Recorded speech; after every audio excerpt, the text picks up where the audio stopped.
대협, 저는 대협이라고 불리는 게 소원이었습니다. 과거는 묻지 말라. 다른 세상에 떨어졌다면 좀스러운 이야기일 뿐이니까. 나는 언제나 권력과 힘을 가지는 걸 소망하며 살았으며 힘만이 전부인 세상에 왔다는 걸 행운으로 여겼다. 소박하군.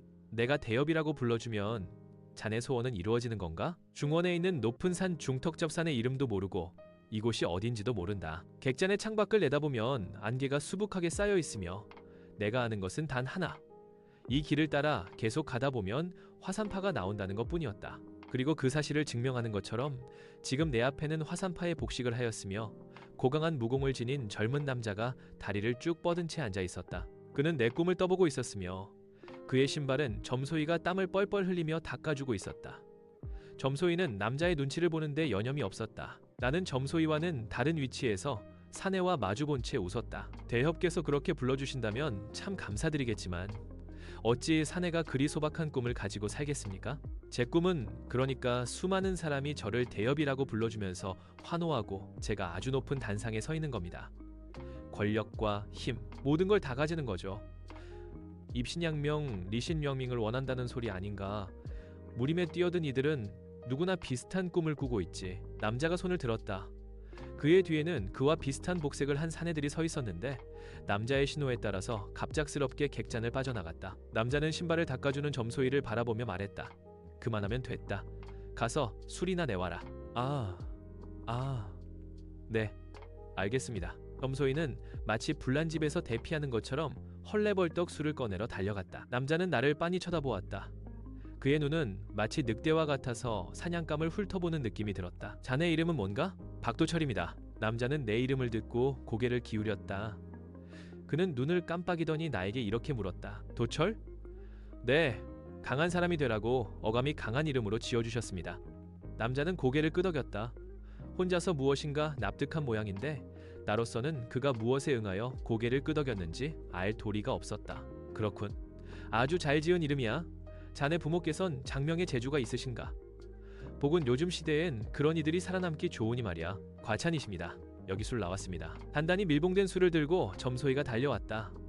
남자는 점소이에게 동전을 던져준 다음 식탁에 놓인 술을 집어들었다. 남자는 나를 보면서 말했다. 무공을 배운 적이 없다고 했지? 예, 이제 막 세상에 나와서 아는 게 많이 없습니다. 어디든 문화로 가서 기초부터 차근차근 배우고 싶습니다. 남자는 웃었다. 웃는 얼굴이 기분이 나빴지만 내 처지에서 그의 표정을 지적할 수는 없었다. 나는 그의 미소에 담긴 비릿한 감정을 애써 모른 척하고 마주 웃어주었다. 내가 더 강했다면 저 얼굴을 부숴놨을 텐데 아쉬운 일이었다. 무사히 올 수 있으면 좋겠군. 화산은 험난한 곳이니 운이 좋아야 할 게야. 명심하겠습니다, 대협. 그럼 나는 가보겠네. 언제 기회가 된다면 또 볼 수 있겠지. 남자가 몸을 돌렸다. 나는 조심스럽게 그를 불러세웠다. 대협, 혹시 성함을 여쭈어도 되겠습니까? 남자는 나를 보면서 말했다. 광룡이라고 한다. 그는 자신의 별호는 말하지 않았다. 더는 대답하지 않겠다는 듯이 손을 내젓고 걸어서 사라졌다. 점소이는 한숨을 푹 내쉬며 다시 일을 시작했으며 나는 식탁에 앉은 채 광룡이 사라진 방향을 바라볼 뿐이었다. 파파, 계잡노마바이로 새로 계정 파서 왔네. 남의 자료 막 퍼가서 올리고 삶이 윤택해졌냐? 파일선에서 가져가는 별 그지 같은 계잡놈들아. 이거 찾아 지우느라 힘들지 않냐? 객잔에서 먹는 식사는 어딜 가나 비슷하다. 나는 적당히 이를 쑤시며 객잔을 벗어나서 산길에 접어들었다. 산행을 즐기는 무리민들이나 약초꾼들을 노린 듯한 객잔은 내가 몇 걸음 걷지 않았음에도 수풀과 나무들 사이로 파고들었다. 으오.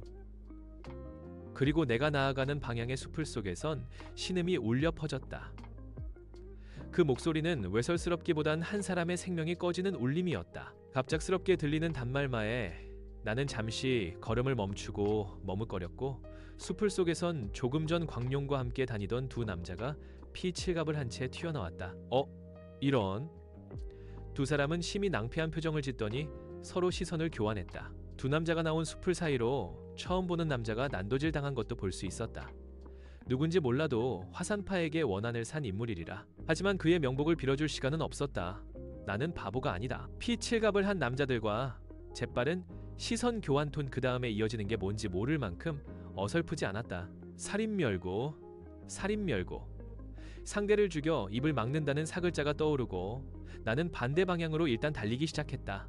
이런, 바로 등 뒤에서 목소리가 들리고 목덜미에 싸늘한 기운이 스쳐갔다. 시발, 머리카락이 몇 개 잘려나가는 게 느껴진다. 잡아. 내 목덜미를 잡으려던 손가락이 옷에 걸렸다가 다시 밀려나는 게 느껴졌다. 아무것도 못 봤습니다. 내가 소리쳤지만 놈들은 추격을 멈추지 않았다. 아무것도 못 봤다는 말을 믿는 것보단 죽여서 입을 막는 게 훨씬 편하기 때문이다. 우와. 달리던 나는 나무 뿌리에 걸려서 굴렀다.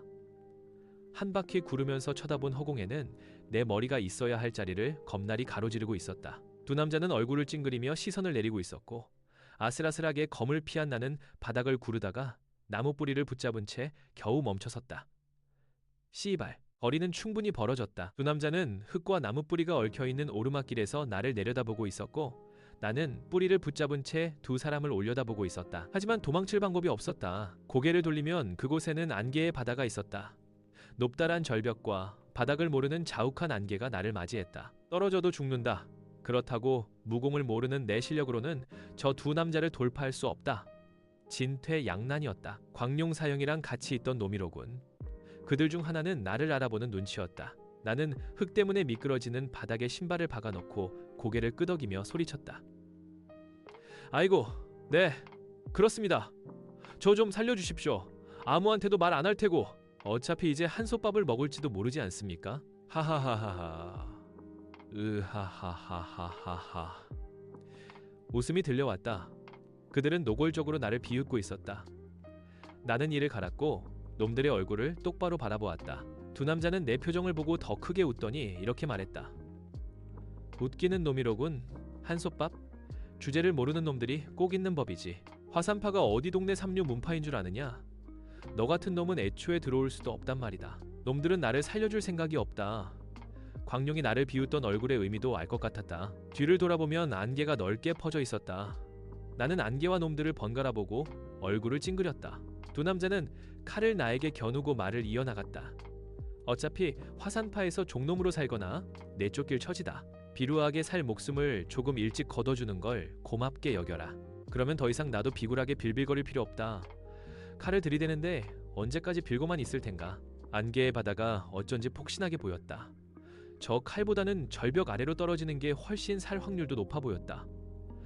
기연이라는 말도 있지 않은가? 절벽에 몸을 던지고 고강한 무공을 얻어서 세상을 정복하게 될지도 모르는 일 아닌가?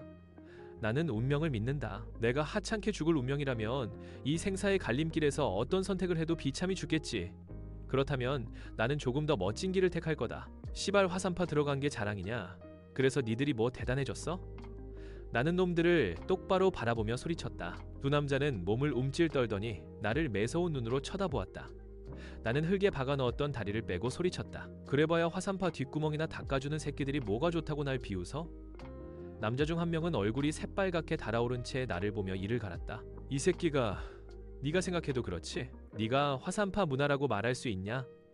돼지 똥구멍에 밝힌 파리 새끼랑 네가 뭐가 다르냐? 나는 웃었다. 놈들이 비웃던 것과 반대로 이제는 내가 웃고 있었다. 나는 그러면서 내가 잡은 나무 뿌리를 살폈다. 이 뿌리는 생각보다 길게 이어져서 내가 살짝 당길 때마다 흙길 중턱이 들썩거렸다. 죽여버리겠다. 흥분한 남자가 앞으로 달려들었다. 이곳은 내리막길. 한 남자가 이성을 잃고 검을 휘두른다. 나는 나무 뿌리를 잡아당겼다. 뿌리가 불쑥 솟아오르고 앞으로 마구잡이로 걸음을 내딛던 남자는 갑작스럽게 솟아난 뿌리를 잘못 밟고 중심을 잃었다. 내 얼굴 똑똑히 기억해둬라. 10세들아. 검을 제대로 휘두르지도 못한 채 남자가 쓰러지고 나는 동시에 절벽 아래로 몸을 굴렸다. 안개의 바다로 들어가기 직전 나는 공포에 질린 채 나와 다른 방향으로 떨어지는 남자와 눈이 마주쳤다. 나는 그에게 눈을 찡긋해 주었고 놈은 돼지처럼 울부짖었다. 바닥이 보이지 않는 높은 절벽. 나는 떨어지며 눈을 질끈 감고 기도했다. 기연. 투. 감았던 눈을 떴다.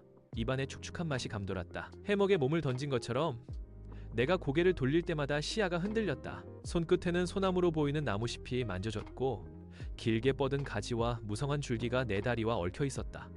나는 조심스럽게 손을 들고 볼을 만져보았다. 꼬집어 보니 아픔이 느껴지고 손에 닿는 촉감도 너무나 생생하다.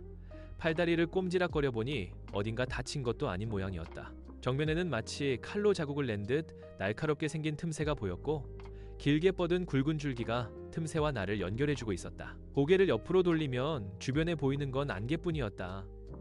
나는 절벽에서 보였던 거대한 안개의 바다를 다시 떠올렸다. 나는 그야말로 우리무중에 있는 셈이었다.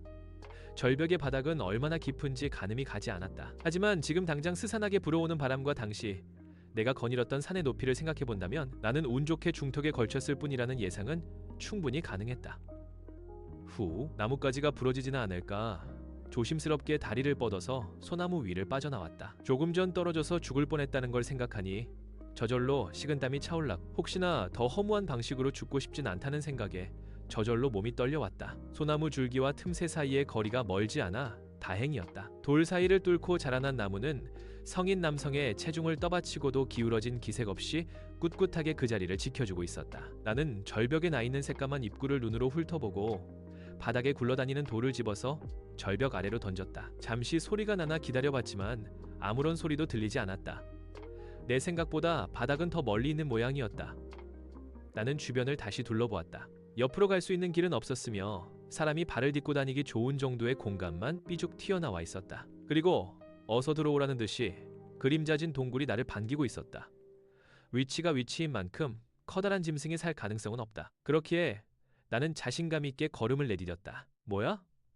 동굴 안에 발을 들이자 생각보다 넓은 내부가 나를 반기는 것과 동시에 내 발에 무엇인가 걸렸다. 마치 항구의 폐그물이 질척이는 것처럼 내 이동을 묵직한 무게감으로 저지했고 벽 틈새 사이로 들어오는 햇빛은 장애물의 윤곽을 서슴없이 드러내었다. 그건 사람의 해골이었다. 얼마나 오랜 시간 있었는지 옷은 해지고 얼굴은 뭉개져 있었으나 벽에 기댄 모양새는 사람이 지쳐 쓰러진 자세를 유지하고 있었으며 습기에 노출되어 몸 전체가 돌벽에 달라붙어 있었다. 나는 술에 취한 사람처럼 쭉 뻗어서 내 이동을 방해하는 다리를 밀어낸 다음 조금 더 안으로 들어갔다. 밖에서 들이치는 미세한 햇빛이 내부의 풍경을 흐릿하게 보여주고 있었다. 가장 깊은 곳에선 물방울이 떨어지는 소리가 들렸다. 가까이 가보니 이 동굴의 끝에는 물줄기가 흐르고 있었다. 조심스럽게 손으로 퍼서 한 입 해보았는데 입안이 텁텁하지도 않고 목 넘김이 좋았다. 마실 수 있는 물이라는 확신이 들었고 저기 있는 시체도 목말라서 죽은 건 아닌 모양이란 생각이 들었다. 옆을 보면 이 동굴 내부에 다시 따로 분리된 방이 있었다. 입구와 비슷한 형태로 만든 균열 덕분에 방과 방 사이를 오갈 수 있었고 방바닥에는 돌의 사람의 발자국 모양으로 자국이 남아 있었고 한쪽 구석에는 커다란 상자가 있었다. 또한 긴 새 말뚝과 낡은 밧줄이 하나 있었는데 이건 용도를 알 수 없어서 잠시 옆으로 치워놨다. 방에도 구멍이 나 있어서 빛이 새어 들어왔고 나는 빛의 시야를 의지하며 상자를 열었다. 오... 나는 웃음이 흘러나왔다. 상자 안에는 낡은 서책과 더불어 동그란 모양의 단약 같은 것이 가득 들어있었으니까. 대체 어떤 방식으로 보관을 한 건지 이 흙덩이들은 바짝 말라 있었으며 제일 위에 올려둔 서책 역시 보관 상태가 좋았다. 저 단약이 뭔지는 대충 보고도 알 수 있을 것 같았다. 영약을 저렇게 쌓아놨을 리는 없을 테고 벽곡단이겠지. 나는 다시 밖으로 걸음을 옮겼다.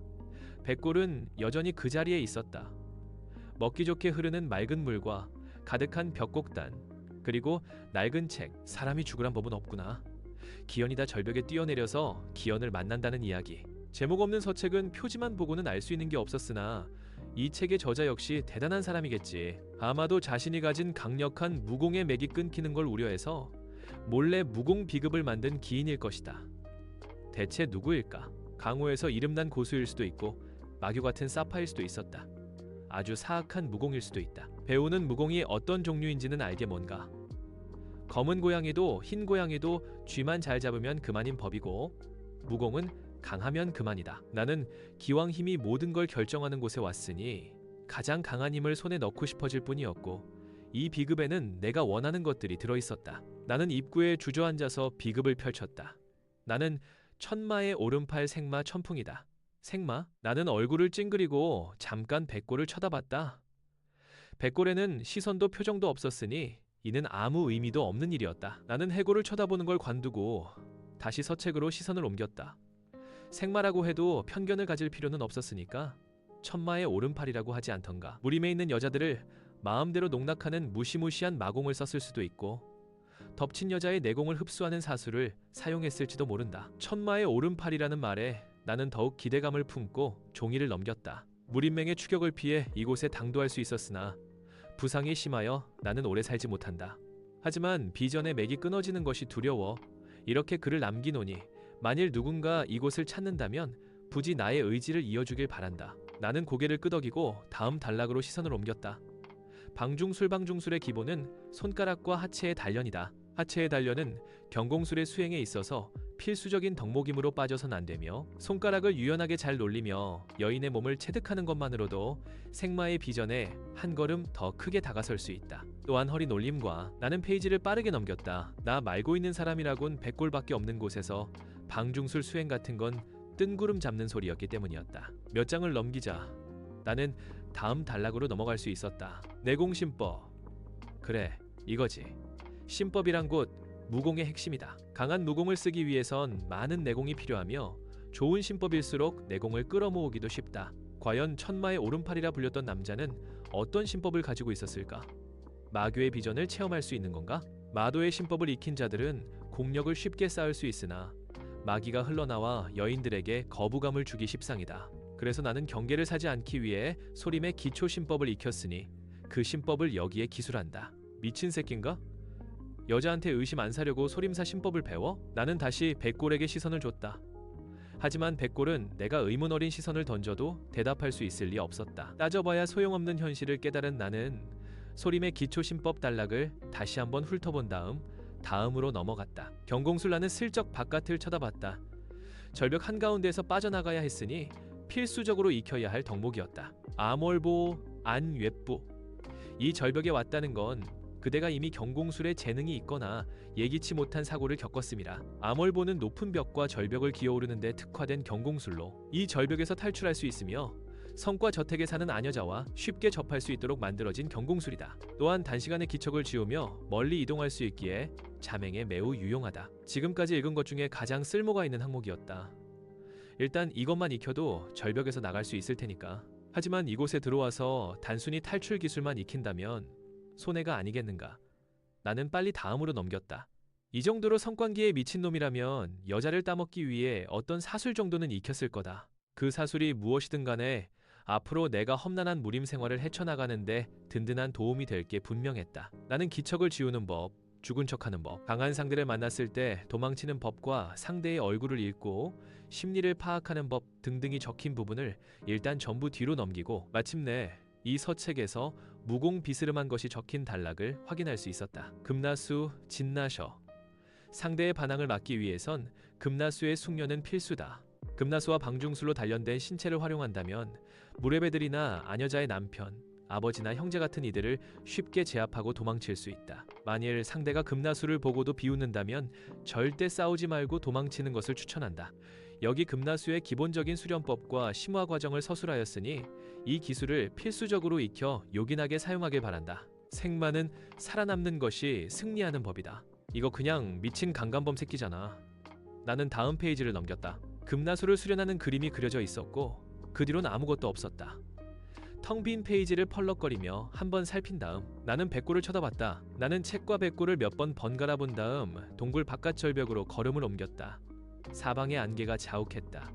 안개 너머에 나갈 수 있는 길은 없었다. 바닥은 보이지도 않았고 뛰어내리거나 다시 올라갈 자신도 없다. 기연이라고 생각해서 좋아했는데 금나수랑 경공술, 자기 테크닉 하나만 믿고 여자 강간하고 다니던 미친 새끼가 걸렸다.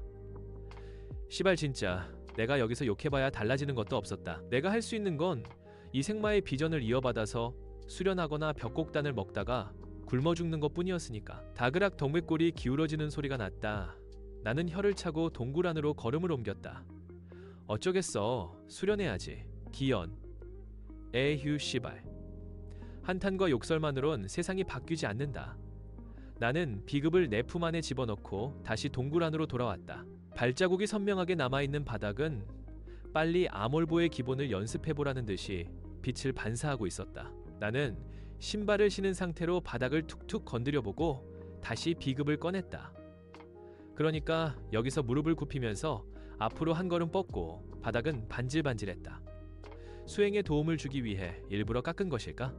아니면 암월보가 아주 오랜 시간 일인 전승으로 이어져 왔기에 수행한 사람이 많은 것일까? 스승으로 추정되는 인물은 해골이 되어 쓰러져 있기에 질문에 대답할 사람은 없었다. 나는 시험 삼아서 한번 암월보의 걸음에 맞춰서 움직임을 따라 해본 뒤 다시 내용을 읽어보았다. 암월보의 기초는 움직이며 소리가 나지 않는 것에서부터 시작한다. 처음에는 몸의 무게중심을 이용하여 소리를 줄이고 내공을 쌓은 후에는 내공을 흘려서 강력을 강화하되 결코 발 구르는 소리를 내선 안 된다. 발소리가 나면 반드시 처음부터 다시 해야 한다. 나는 상자를 열어서 벽곡단 하나를 집어들었다.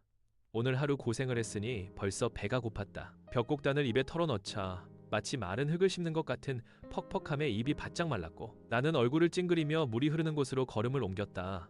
그냥 걸으려던 나는 잠시 조금 전 해본 암월보의 보법에 맞춰서 걸음을 옮겨보았다. 앞으로 몸을 숙이며 걷는 자세가 있었고 이때 무릎을 굽히며 발을 구르기에 자연스럽게 소리가 났다. 더군다나 다음 걸음은 내 보폭보다 더 먼 곳으로 뛰어가도록 하고 있는데 생각 없이 폴짝 뛰니 바닥에 닿으며 발소리가 울렸다. 아, 이거 쉽지 않겠네. 나는 다시 안쪽 동굴로 돌아왔다.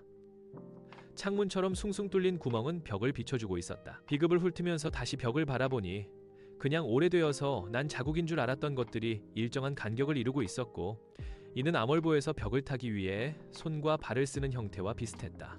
나는 벽의 형상과 내 손발을 대충 맞춰보며 비급의 내용을 다시 읽어보았다. 암월보의 이 초식은 담을 넘거나 암벽을 기어오르기 위해 쓰인다. 우리는 미인을 취하기 위해 어느 곳이든 갈 수 있으며 이 절벽에서 벗어나고 싶다면 반드시 이 기술을 익혀야 함이라. 다만 한 가지 아쉬운 점이 있다면 이 작은 동굴 내부에선 성취를 판단하기 힘들다는 것이다. 기술을 익히니여 성취가 궁금하다면 상자에 동봉된 밧줄과 말뚝을 이용하여 몸을 묶고 절벽을 기어오르는 수밖에 없으니 그대의 실력과 운을 믿고 도전... 아니, 시발. 나는 아까 본 밧줄과 말뚝을 다시 확인했다. 아까 볼 때는 둘 다 튼튼해 보였지만 그건 나와 아무 상관없는 물건일 때나 말할 수 있는 객관적인 품평이었다. 내 목숨줄이라는 걸 깨닫게 된 순간 튼튼해 보였던 밧줄은 금방이라도 끊어질 것 같았고 말뚝과 말뚝을 박을 절벽은 부실해 보였다. 나는 글을 다시 읽고 밧줄과 말뚝을 들어 올렸다. 밧줄은 길이가 충분히 길어서 내 몸을 묶고도 절벽 위를 어느 정도는 오를 수 있을 것 같았다. 하지만 끝까지 오를 수 있을지를 묻는다면 나는 고개를 갸우뚱할 수밖에 없었다. 이거 잘못하면 밧줄 한계에 도달해서 그냥 잘 올라가다가 떨어지는 거 아닌가? 어느 시점부터는 저 동굴벽으로는 수련하지 못해서 계속 절벽을 기어올라야 할 텐데 그때마다 이 말뚝 하나에 의존하는 게 맞는 걸까? 여기 왔던 사람이 어련히 안배해 놨겠지만 그래도 사람의 마음이라는 건 혹시나 하는 상황에 덜덜 떨며 불안해하기 마련이니까 이게 맞아? 나는 풍화된 백골에게 물었다. 물론 비스듬하게 쓰러진 해골은 내 질문에 대답하는 신용도 하지 않았다. 나는 한숨을 푹 쉬고 남은 방중술 항목을 찾아보기 시작했다. 아까 보니 방중술 항목이 다리심과 손힘 강화에 도움이 된다는 내용을 본 것 같았기 때문이었다. 백골 옆에 쭈그려 앉아서 비급을 펼치자 마침 내가 원했던 내용이 나왔다. 방중술의 기본은 허벅지와 손가락 그리고 혀에 있다. 이를 위해 암월보와 금나수 수련을 꾸준히 하며 하루에 한 번씩 이 자세를 취하여 손가락과 허벅지의 힘을 단련하는 것이 중요하다. 우선은 마치 장수가 말을 타는 것처럼 다리를 벌리고 무릎을 숙인다. 허리를 꼿꼿하게 펴고 양손은 앞으로 뻗는다. 기마 자세를 하라고 설명하고 있었다. 나는 책을 바닥에 놓고 시험 삼아서 기마 자세를 취해보았다. 따라하기 쉬운 자세였기에 제법 능숙하게 자세를 취할 수 있었다. 그리고 손바닥이 하늘을 보게끔 펼친 뒤 손가락을 중지와 약지를 용이 꿈틀거리는 것처럼 움직이는 것을 반복한다. 위아래로 구불거리는 동작에 익숙해지면 손가락을 움직이는 동시에 금나수의 기본 초식에 맞춰 손목과 다른 손가락을 움직인다. 나는 잠시 자세를 중단하고 금나수의 기본 초식을 살폈다. 손목을 빙글빙글 돌리거나 손가락으로 상대의 옷깃을 휘어잡아서 끌어당기는 등의 행위가 나와 있었다. 어쨌든 암벽을 타기 위해선 손도 단련해야 하니 나는 다시 기마 자세를 잡고 비급을 발로 넘겼다. 이 과정에 익숙해지면 물에 적신 흙을 집어들고 다시 이전의 초식대로 손가락을 움직이면서 구슬 모양을 만들어내는 과정을 거친다. 힘의 분배를 적절하게 하는 법을 배우기 위함이다. 나는 다시 종이를 넘겼다. 내가 보고 있는 곳에선 손가락을 어떻게 놀려야 하는지 그리고 여인을 애무하는 것에 어째서 금나수의 묘리를 접목하였는지 열변을 토하고 있었기 때문이었다. 이 비급을 쓴 저자의 말에 따르면 상대의 힘을 이용하고 끌어당기며 내치는 금나수는 남녀의 오묘한 관계와 합일에 이르는 과정 그 자체를 묘사한 무술이며 그 때문에 금나수의 묘리는 곧 여인을 상대하는 것과 같다는 모양이었다. 물론 이곳에는 여인은커녕 백골뿐이었기에 지금 당장 나에게 와닿는 말이 아니었다. 그리고 넘긴 다음 장에는 내가 이 다음에 취해야 할 행동에 대해 적혀 있었다. 다리와 손으로 자세를 취하고 난 다음에는 혀놀림을 연습해야 한다. 혀를 내밀고 개구리가 곤충을 잡아먹듯이 빠르게 위아래로 날름거리는 것을 반복한다. 이 과정에 익숙해져서 혀를 자유롭게 쓸 수 있게 되면 그때부턴 입안에 흙을 뭉쳐서 넣어 모양을 만드는 일을 연습한다. 나는 비급을 끝까지 읽고 자세를 취했다. 기마 자세를 하고 앞으로 손을 뻗은 다음 손가락을 꿈틀꿈틀 움직인다. 허공에 십지를 하는 것처럼 양손을 격렬하게 튕기는 동시에 혀를 쭉 내밀고 마치 벌레를 잡아먹는 개구리처럼 위아래로 날름거렸다. 동굴은 고요하다. 나는 허공에 손가락을 휘적거리며 기마 자세를 취하고 있었고 백골은 마치 나의 유일한 팬인 것처럼 텅 빈 동공으로 내 행위를 지켜보고 있었다. 에베베베베베. 내가 목소리를 낼 때마다 혀가 날름거려서 바보스러운 소리가 났다. 그 소리는 내 자신을 비웃는 것 같이 들리기도 했다. 정말 속은 기분이었다. 어릴 때 친구에게 그런 장난을 쳐본 기억이 있는가? 눈을 까뒤집고 팔꿈치에 혀를 대면 혀가 닿는다는 농담. 진짜로 그 말을 믿은 친구가 눈을 까뒤집고 혀를 내밀고 있으면 이걸 속냐면서 기다렸다는 듯이 낄낄거리며 웃는다. 나는 어쩐지 그런 장난에 당한 기분이었다. 나는 연습을 그만두고 잠시 바닥에 주저앉았다. 머리를 극적이고 천장을 쳐다봤다. 텅 빈 동굴에 물소리가 흐른다.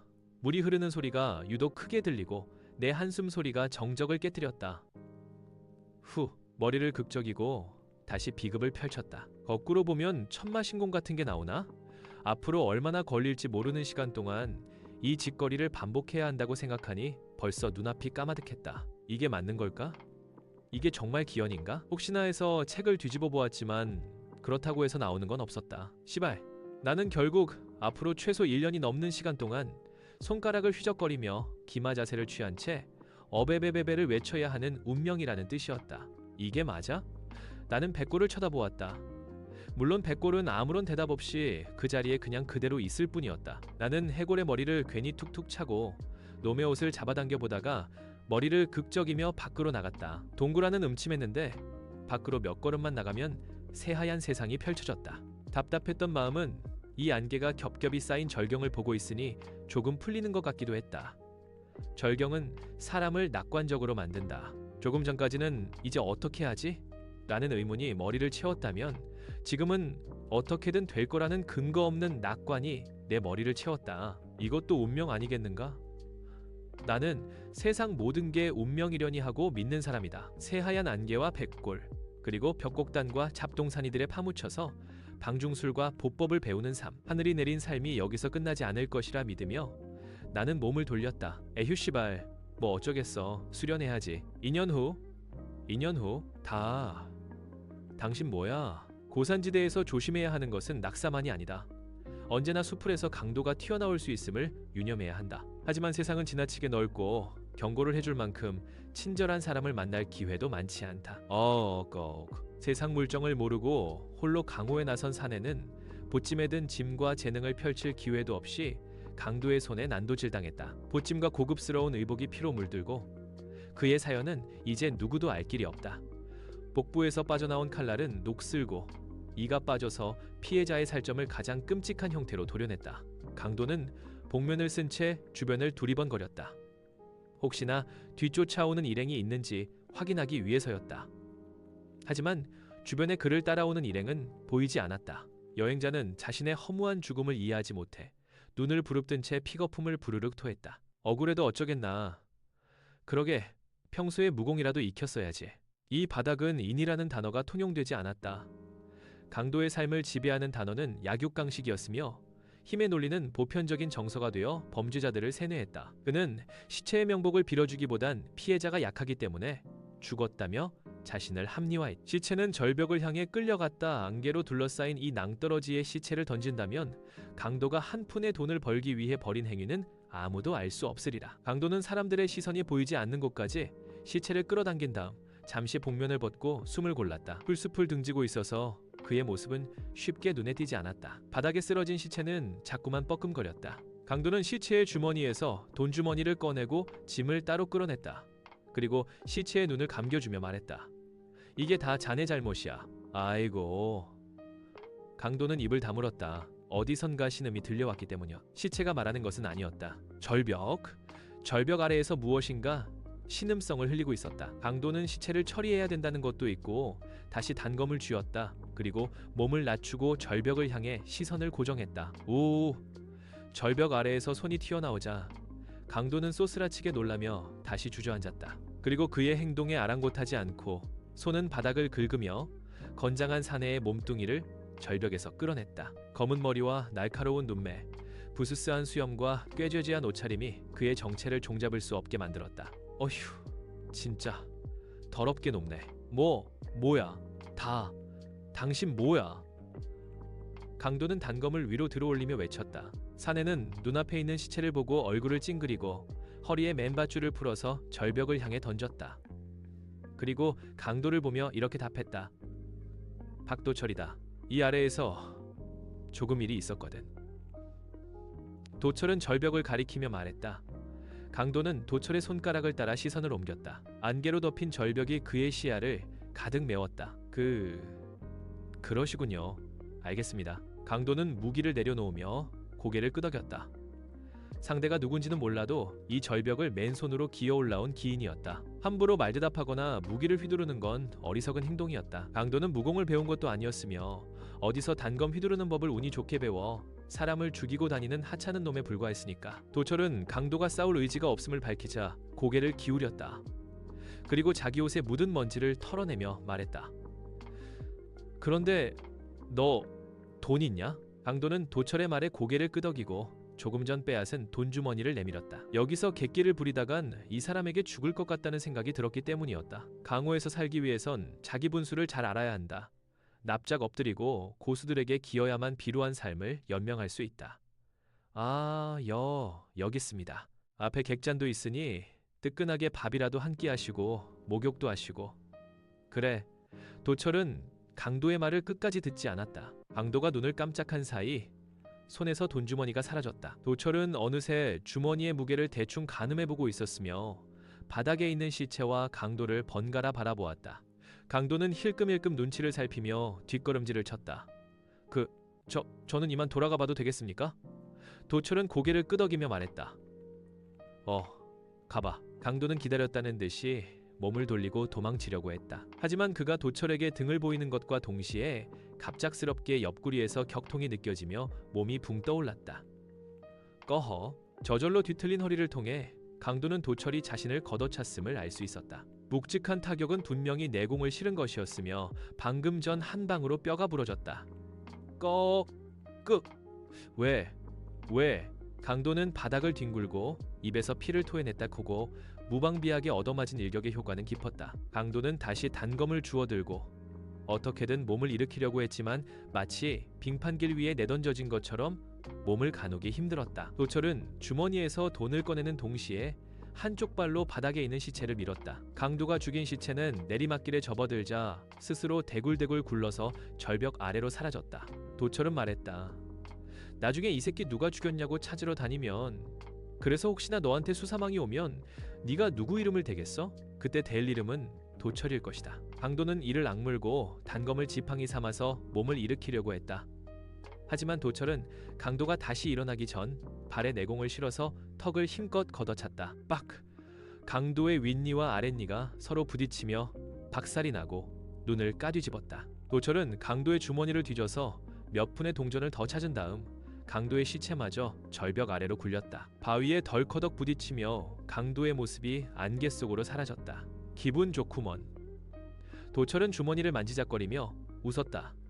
보찜을 쥔 시체는 어떤 친구인지 몰라도 제법 두둑한 주머니를 가지고 있었다. 걸을 때마다 기분이 좋게 짤랑짤랑 울리는 모습이 참 보기 좋았다. 도철은 객잔을 쳐다봤다. 이제 목욕도 하고 밥도 먹고 느긋하게 휴식을 취하며 다음 계획을 짤 시간이었다.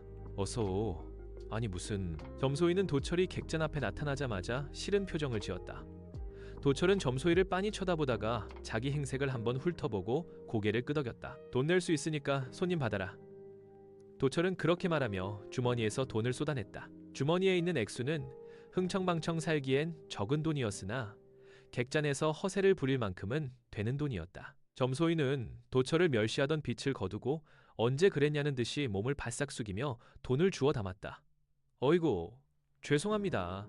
대엽, 식사하시겠습니까? 도철은 고개를 끄덕이며 말했다.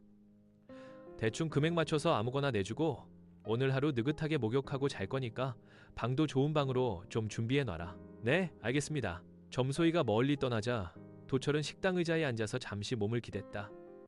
다시 이곳에 돌아오니 기분이 묘했다. 몇 년 전에는 여기서 화산파에 들어가겠다는 꿈에 부풀어 있었는데 몇 년이 지난 지금은 무림을 떠들썩하게 만든 성범죄자의 기술을 습득한 채 다시 이 객잔에 돌아왔기 때문이었다. 시간이 제법 지난지라 점소이는 바뀐 지 오래였고 주인장은 여전히 부엌에서 묵묵하게 자기 일만 하고 있었다. 도철은 머리를 극적이며 지금까지 했던 수련들을 떠올렸다. 바닥에 있는 자국을 밟으며 보법 연습을 했고 방중술을 연마하기 위해 온갖 우스꽝스러운 체조들을 매일같이 반복했다. 방중술의 기반이 되는 하체 단련이 경공과도 연관이 있다고 했기에 방중술 연마는 필수였다. 기초신법을 연구하며 내공을 조심스럽게 쌓았고 빈약한 내공으로 절벽을 기어올라야 했기에 몇 번이고 암월보를 더 최적화된 방향으로 쓸 수 있도록 연구에 연구를 거듭했다. 그렇게 2년이 넘는 세월 동안 절벽에 갇혀서 얻은 건 남들보다 성관계 좀 잘하고 발 빠르고 내공이 조금 있는 사내라는 타이틀이었다. 도철은 그게 마음에 들지 않았다. 2년 동안 열심히 수행한 결과물이 고작 이 정도라는 게 마음에 들지 않았다. 도철은 기왕 강호에 몸을 던졌으면 계속해서 높은 자리를 추구해야 한다고 생각했다. 이기는 놈이 전부 잡아먹는 세상이라면 모두를 잡아먹는 위치에서 군림해야 마땅하다고 생각했다. 점소이, 대협 부르셨습니까? 더 강한 힘을 위해선 어디든 문파에 들어가는 게 필수다. 지금 가지고 있는 것들로는 결코 더 강한 힘을 기를 수 없을 테니까. 도철은 점소이에게 물었다. 요즘엔 대형 문파에 들어가려면 뭔가 시험 같은 걸 보나? 점소이는 머리를 극적이고 주변을 살피더니 작은 목소리로 말했다. 시험이라니 당치도 않습니다. 요즘 문파들은 일단 입문비를 받는다고들 하거든요. 그 금액이 제법 돼서 어중이 떠중이들은 엄두도 못 냅죠. 입문비, 돈이 필요하다고? 네, 그렇습니다. 은자 수십냥은 쟁여둬야 한다는 소문이 있습니다. 점소이는 대충 자기가 주워들은 액수에 관해 설명해 주었다. 오늘 객잔에 쓴 돈으론 턱도 없었고 그보다 더 많은 돈이 필요했다. 도철은 손가락으로 식탁을 두드리며 생각에 잠겼다. 객잔의 벽면에는 현상 수배서들이 걸려 있었다. 이 주변에서 유명한 도적단 조금 떨어진 곳에서 날뛰는 범죄자들. 도철의 눈은 도적단으로 향했다. 이거네 이거. 농림. 1. 욕조의 물이 혼탁하게 물든 채 넘쳐 흘렀다. 2년 동안 제대로 씻지도 못한 몸은 따뜻한 물이 체질에 맞지 않는 것처럼 비명을 질렀다. 나는 손을 바가지처럼 만든 다음 목과 가슴에 끼얹으며 문질렀다. 비누를 대충 바르고 문지를 때마다 마치 지우개로 환칠한 종이를 지우는 것처럼 검은 때가 후두둑 떨어졌다. 그러면서도 내 시선은 아까 전 객잔에서 가져온 현상 수배지에 집중하고 있었다. 도둑놈들을 잡아오면 현상금을 주겠다는 수배지는 각자 은자 30냥과 은자 50냥이라는 금액이 적혀 있었다. 이 강호에서 이름 좀 있다는 문파에 들어가려면 점소 이 말에 따르면 은자 수십 냥이 필요하다고 하니 놈들을 다 쓸어버릴 수 있다면 은자 30냥을 챙겨서 바로 어디 문파로 달려갈 수 있는 것이다. 그리고 문파에서 무공을 배우고 거기서 차례차례 계단을 밟아가며 마침내 정상에 오른다? 습. 하지만 나는 방금 내가 한 생각에 미간을 좁히며 혀를 찰 수밖에 없었다. 정말 그렇게 쉽게 돌아갈까? 무림고수가 만연한 이 강호에서 도적질하는 놈들이 한가닥 수가 없을까? 정말 일개 도적단이라고 무턱대고 들어가도 되는 게 맞는 걸까? 돈에는 귀천이 없다. 은자 30냥은 무림고수에게도 은자 30냥이다. 기껏해야 금나수 익힌 게 전부인 얼간이한테 몰살당하는 수준이라면 근처에 있는 다른 문파에서 이미 잡아먹고 없애버렸을 거다. 은자 30냥은 제법 거금이니까 은자 30냥이 걸릴 때까지 살아남았다는 건 고수도 30냥으로는 수지가 맞지 않는 까탈스러운 놈들이라는 뜻이다. 그러니까 나는 사고의 방향성을 바꿀 필요가 있었다. 도둑놈들을 다 죽여야만 돈을 벌 수 있는 건 아니니까. 현상 수배가 걸린 도적단들을 보면 크게는 세 자릿수의 인원을 몰고 다니며 날뛰는 놈들도 있었고 작게는 수십 명 단위로 활동하는 놈들도 있었다. 도둑들의 수입 구조가 어떻게 돌아가는지는 몰라도 이놈들을 전부 먹여 살리려면 한 달 운영비만 해도 상당하게 나갈 게 분명했다. 그렇다면 이놈들의 창고에는 분명히 돈이 어느 정도 쌓여 있을 거다. 그리고 나에게는 도망에 특화된 경공술인 암홀보가 있다. 내게 비급을 전해준 생마놈은 떡치는 법만 적어둔 게 아니었다. 길을 감추는 법과 은신하는 법 등 고수에게서 도망치는 방식도 적어두었다. 도적단들은 무림에서 날뛸 수 있을 만큼 한가닥이 있는 놈들이지만 반대로 말하면 이 강호에서 도적질로나 먹고 사는 놈들이다. 진짜 실력이 있으면 도적이 아니라 문파가 되었을 테지. 그래도 혹시 모르기 때문에 나는 은자 30냥짜리 도적단 수배서를 치웠다. 아무리 그래도 지금 실력으로 단숨에 이런 놈들을 소굴로 뛰어드는 건 무리수니까. 나 같은 생각을 한 놈이 설마 지금까지 한 명도 없었을까? 목표는 낮게 약한 놈부터 잡아먹는 게 맞았다. 내 시선은 다른 수배서들로 향했다. 내가 해먹을 만한 놈이 어디 있을까? 석천, 시천. 말씀이십니까? 여기서 꽤 멉니다. 사천 방향으로 쭉 가시면 되는데 저도 이 근처 토박이라 그쪽은 자세히 모릅니다. 길 따라서 가면 아마 아는 분들이 있을 겁니다. 내가 손에 들고 있는 수배지는 은자 일량 점소이는 아무런 내색도 하지 않고 내가 가야 할 곳에 관해 이야기해주고 있었다. 나 역시 캥길 것 하나 없기에 당당한 얼굴로 점소이의 설명을 듣고 있었다. 나는 겁먹지 않았다. 그냥 혹시나 모를 만약의 사태에 대비하기 위해 목표치를 조금만 낮춘 것뿐이었다. 은자 20냥은 그래도 조금 위험하니까. 은자 10냥 도적단은 여기서 거리가 너무 멀어 보였으니까. 게다가 나는 아직 이 동네 무인들의 수준도 제대로 모르지 않는가. 우선 제일 약해 보이는 도적단을 골라서 적당히 수준을 파악한 다음에 보다 본격적으로 움직이는 게 맞았다. 결코 나는 겁먹지 않았다. 야, 점소이는 내가 부르자 화들짝 놀라더니 고개를 숙이며 말했다. 아이고, 왜 그러십니까? 대협. 그래? 그래, 나는 대협이니까. 점소이가 부르는 호칭에 만족하며 나는 고개를 끄덕였다. 오늘 밤에는 아무래도 푹 잘 수 있을 것 같았다. 다음날 아침 나는 내려가는 방향으로 몸을 돌렸다. 옷은 객잔에서 따로 마련해준 것이 있어 그걸 입었다. 객잔에서 직원들이 입던 옷이기에 고급스럽지는 않았으나 도적단에게 가기 위해선 이만한 옷차림이 없었다. 내려가는 길에는 화산을 향해 걷는 사람들이 보였다. 그들은 기대감에 한껏 부푼 얼굴로 운해 속에서도 뾰족하게 빛나는 봉우리를 향해 시선을 주고 있었다. 나도 그들의 시선을 따라 어렴풋이 보이는 화산 꼭대기에 시선을 주었다. 이야, 빛이 나는구나. 빛이. 화산아, 기다려라. 우리가 간다. 사람들의 호들갑과 달리 내게는 아무것도 느껴지지 않았다. 나는 어깨를 으쓱하고 걸음을 옮겼다. 마침 내가 걷는 방향에서 해가 떠오르고 있었다. 나는 빛 속으로 걸어 들어가는 것 같다고 생각하며 걸음을 옮겼다. 옌병. 화산 인근에서 석천, 식촨으로 가는 것은 잠깐 바람 쐬러 나가는 기분으로 할 수 있는 일이 아니었으며 순식간에 끝나는 일도 아니었다. 나는 어느 산의 중턱에 앉아서 모닥불을 피운 채 한숨을 내쉬고 있었다. 지도를 실시간으로 확인할 수 없기에 내 여정은 마치 달팽이처럼 느릿하고 답답하게만 느껴졌다.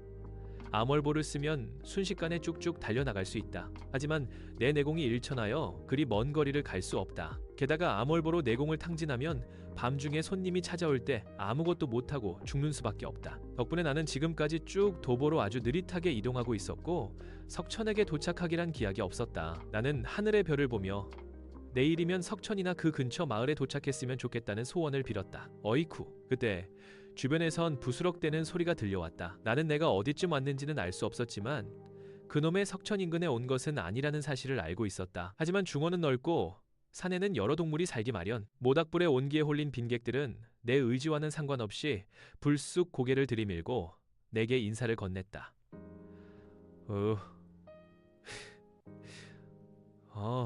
어이구, 나으리 혼자신가? 도적들이었다. 길이 험하고 인적이 없다 싶더니 나는 어느새 도적들이 돌아다니는 숲에 진입한 모양이었다. 보이는 도적들의 얼굴을 숲에서에서 기억해내려고 했으나 두목의 얼굴도 먹물로 찍찍 그어 만드는 세상에서 이런 말단의 얼굴을 세세하게 그려줄 리만무했다. 얼굴에 흉터가 나서 한쪽 눈이 없는 대머리, 그리고 비쩍 말라서 단검을 들고 허공을 슉슉 쑤시는 졸개, 그리고 긴 장검을 들고 묵묵히 뒤에 서 있는 또 다른 졸개. 대충 곁눈질로 살핀이 묘하게 산명이 뭉쳐있는 모습이 조직적이었기에 나는 놈들이 어떤 조직에 속해 있는 게 아닌가 하는 생각이 들었다. 너희는 뭐냐? 나는 모닥불을 쑤시다가 옆에 둔 부직갱이를 들었다. 새까맣게 탄 끝은 불티를 허공에 흩날려서 붉은 잔상을 만들고 지웠다. 강도는 그 모습에 눈을 깜빡이더니 웃으면서 말했다. 얼굴에 불빛이 반사되어 마치 90년대 심야 드라마의 귀신처럼 보였다. 우리는 농림이다. 그 모습으로 저렇게 자기소개를 하니 제법 멋지게 들렸다. 물론 농림이란 실상 도적이니 우리는 별거 아니다 라고 소개한 것과 다른 게 없었다. 나는 부직갱이를 바닥에 기울이며 말했다. 농림의 누구 이 새끼야. 체주가 한 명만 있는 건 아닐 텐데? 강도는 내 발언에 기분이 상한 듯 했지만 의외로 순순히 답해 주었다. 농립 72채, 로긴 치시알자에서 68석을 담당하고 계시는 우노 체주님이시다. 목에 걸린 현상금만 해도 은자 5냥. 이 지방 사람이라면 이름은 들어봤겠지? 68석이라. 정말 기억하기 애매한 위치다. 우노라는 이름은 기억에 남아도 앞으로도 우노 체주가 몇 석인지는 기억에 남지 않을 것 같았다. 하지만 여기서 내가 그런 새끼는 모른다고 말하는 건 싸우자는 거다. 나는 무기도 없고 수틀릴 때 바칠 돈도 없다. 저놈들은 어줍잖은 일반인들도 다 상대해봤을 산적들이고 놈들은 자기들의 본거지가 어딘지도 알고 있다. 게다가 어차피 산적들 본거지를 털고 도망칠 생각이었는데 이렇게 제 발로 놈들이 찾아와 준다면 고마운 일 아닌가? 목에 걸린 현상금도 은자 5냥.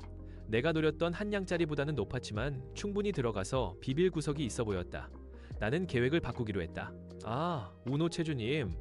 그분의 명성을 좇아서 이렇게 온 보람이 있구나. 그래서 나는 입을 활짝 벌리고 정말 기쁜 표정을 지으며 그렇게 말했다. 놈들은 어리둥절한 표정으로 서로를 보고 있었고 나는 부직갱이를 내던지며 말했다. 나는 여기 앞에 있는 작은 문파의 문화생으로 수련만 하는 생활이 지겨워서 도적질 좀 해보려고 뛰쳐나온 몸이다. 여기 계신 우노 체주님의 명성을 듣고 그분 밑에서 수학하고자 이렇게 왔지. 도적질을 해? 나는 손에 내공을 실으며 뒤로 걸음을 옮겼다.